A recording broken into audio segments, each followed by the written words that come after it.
নমস্কার বন্ধুরা, কৃষ্ণা কিচেন চ্যানেলে আপনাদের সবাইকে স্বাগত।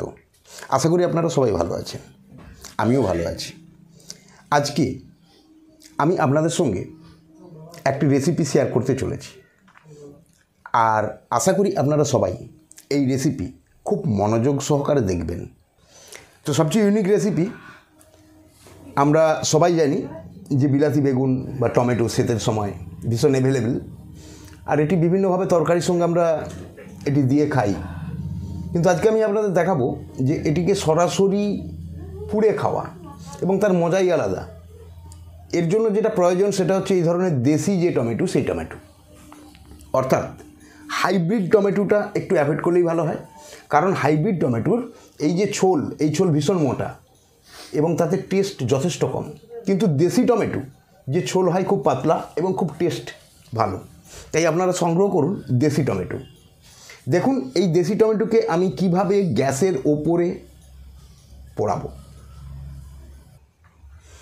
সর্বপ্রথম এই ধরনের একটি জাল আমি গ্যাসের ওপর এইভাবে দিয়ে দিলাম। এরপর আমি গ্যাসের ওভেনকে জ্বালাবো।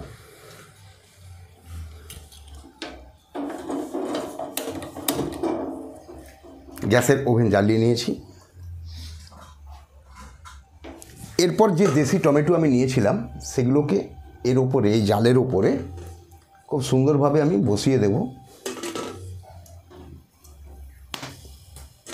এবং গ্যাসের ফ্লেম একটু কমিয়ে রাখবো, ধীরে ধীরে হবে। আর এই টমেটো পোড়ার সঙ্গে সঙ্গে আমি তার পাশে এই শুকনো লঙ্কাগুলোকে রাখলাম। এগুলো ধীরে ধীরে আস্তে আস্তে সেঁকা হতে থাকবে এবং পোড়া হবে, কারণ টমেটো পোড়ার সঙ্গে লঙ্কা পুড়ে মাখিয়ে খেলে সবচেয়ে ভালো স্বাদ লাগে।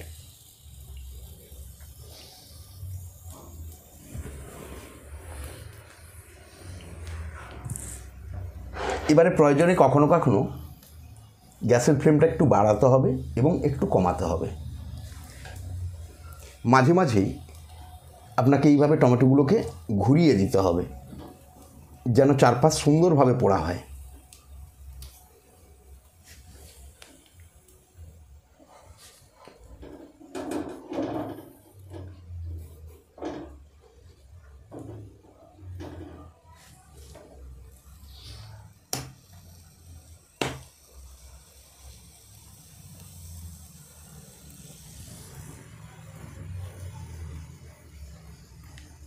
দেখুন এক ধারগুলো পোড়া হচ্ছে, ঠিক উল্টো পাশ যাতে ভালোভাবে পোড়া হয় তার জন্য এইভাবে এগুলোকে ঘুরিয়ে দিতে হবে।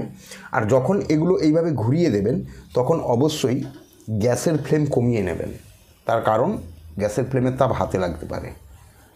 এরপর ফ্লেমটি আবার একটু বাড়িয়ে দিন।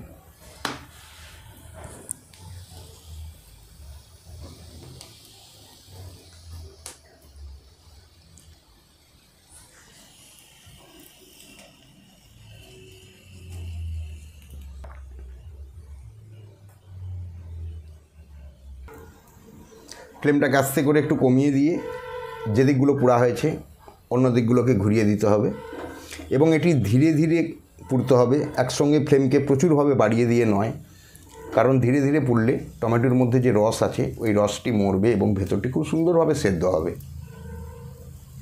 ফ্লেমকে অতিরিক্ত বাড়িয়ে রাখলে সবসময় টমেটোর ওপর থেকে চুঁয়ে যাবে, খুব একটা ভালো হবে না। তাই ফ্লেমটাকে একটু কমিয়ে রেখেই এই কাজটা একটু সময় দিয়ে করবেন।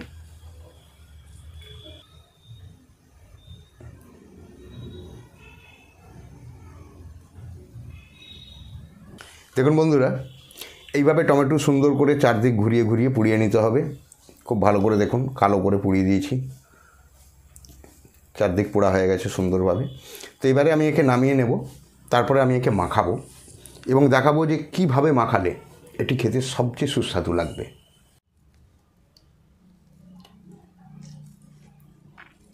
এইভাবে খুব হালকা করে হাত দিয়ে পরিষ্কার করে নিতে হবে।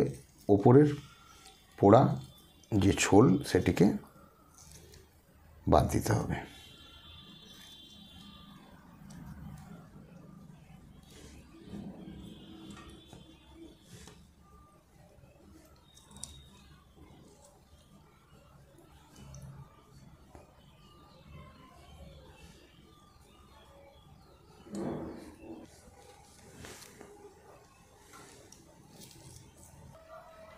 বন্ধুরা, আমি খুব পরিষ্কার করে ছাড়িয়ে নিয়েছি। এরপর আমি একে মাখাবো। এবার টমেটো পোড়া মাখানোর সময় আমি লঙ্কা পুড়ে নিয়েছিলাম। সেই পোড়া লঙ্কা থেকে আমি 2টো লঙ্কা নিয়েছি। যারা যেরকম ঝাল খাবেন সেই মাপে লঙ্কা নেবেন। এই লঙ্কার উপরে আমি পরিমাণ মতো একটু নুন দিয়ে লঙ্কাটিকে প্রথম মাখিয়ে নেব ভালো করে।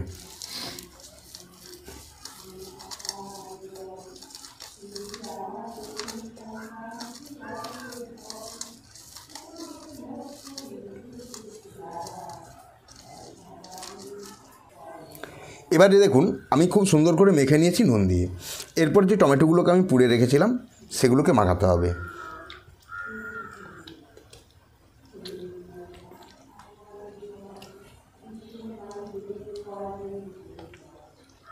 এইভাবে টমেটোগুলোকে আমি মাখিয়ে নেব সুন্দরভাবে। এরপর এই যে লঙ্কা পোড়া তার উপরে দিলাম। তারপরে দিলাম পেঁয়াজের কুঁচা, যে পেঁয়াজকে কুচিয়ে রেখেছিলাম। এরপর দিচ্ছি পেঁয়াজ সাই, একে খুব মিহি করে কোঁচানো ছিল, পেঁয়াজ সাই দিচ্ছি। তারপরে দিচ্ছি ধনা পাতা। এর সঙ্গে আমি দেব সর্ষের তেল, 4 চামচের 1 চামচ, প্রয়োজন মতো লবণ। এরপর মেখে নেব একসঙ্গে।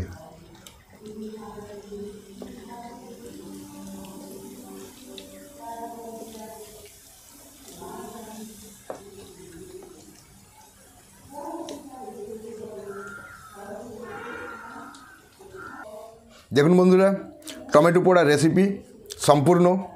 খেয়ে দেখুন এইভাবে বানিয়ে, দুর্ধর্ষ স্বাদ। না বানিয়ে খেলে বুঝতেই পারবেন না। আর ভুল করে যদি বাড়িতে একবার বানানোর চেষ্টা করছেন তো ফাঁসলেন আপনি। আপনার বাড়ির অন্যান্য সদস্যরা বারবার প্রেশার দেবে আপনাকে এইভাবে টমেটো পোড়া বানানোর জন্য। ওকে দাদা, বাই বাই, চললাম। ভালো থাকবেন সবাই। পরবর্তী সময় দেখা হবে আবার নতুন কোনো রেসিপি নিয়ে।